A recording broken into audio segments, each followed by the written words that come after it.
Since time immemorial, Armenia was a beautiful plain where several brothers lived in harmony.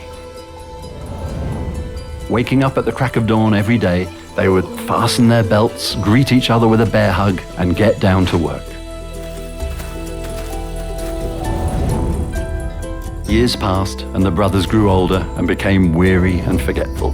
They weren't able to wake up early anymore, and often they would greet each other without fastening their belts first. And one day, God grew angry with them and turned them into mountains. He turned their belts into the green meadows and their tears into the cold springs of water. Many, many years ago, when both were still very young, Greater Ararat and Little Ararat decided that they should test their might. They parted from each other to a great distance and clashed back with a terrifying force. Because of the collision, Greater Ararat was slightly damaged. It got torn from stem to stern, and deep canyons formed in the rip. Those canyons can still be found there. The legend has it that since ancient times, Artavasd, the son of Armenian king Artaxerxes I, has been jailed in one of those gorges. The reason for this was his insane jealousy for his father's good name and the love that people felt for him even after his death. You left, and you took the entire country with you. Who is left for me to reign over? Seeing his son's impertinence, fury built up in Artaxerxes' heart, and he cursed him. Whenever you go for a hunt on Ararat, may the demons grab you and throw you down the gorge.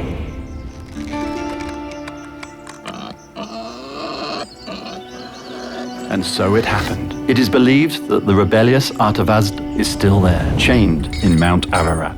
The faithful blacksmiths of Artaxerxes would hit the chains with hammers every day and fasten them so that the ungrateful son would never escape. In fact, mysteries can be found not just at the peak of Ararat, like that of Noah's Ark, but also in its very heart. Once upon a time, in the 4th century, there lived a pious man named Jacob Mutzbenetzi. He preached Christianity, founded schools and churches. His dream was to reach the top of Mount Ararat, to bring back a piece of wood from Noah's Ark to the unbelievers.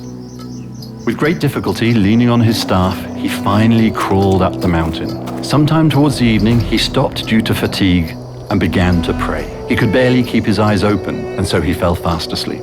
At that very moment, tender angels descended from heaven, embraced him, and carried him down to the mountain's foothills where he had begun his journey.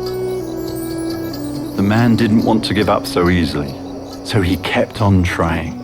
He soon realized that it was against God's will for him to reach the peak of Ararat, so he decided to cease trying. He only asked God for a sign regarding the ark. So, at night, the angels brought down a piece of wood for him from the ark and put it under his head. This relic is now kept in the holy Echmiadzin. Seeing the piece from the ark, people called Jacob Mutzbenetzi a saint. On the slopes of Mount Ararat, on the banks of the Ginaguin or Gina rivers, there was a village called Akori. It is the same village where Patriarch Noah had planted the first pomegranate shrub. There was a church dedicated to Saint Jacob Mutzbenetzi in that village, and near that church, there was a wonder-working spring made from Jacob's tears. It so happened that in 1840, a terrible earthquake hit the mountain. It swayed about and ate up Akori and the church.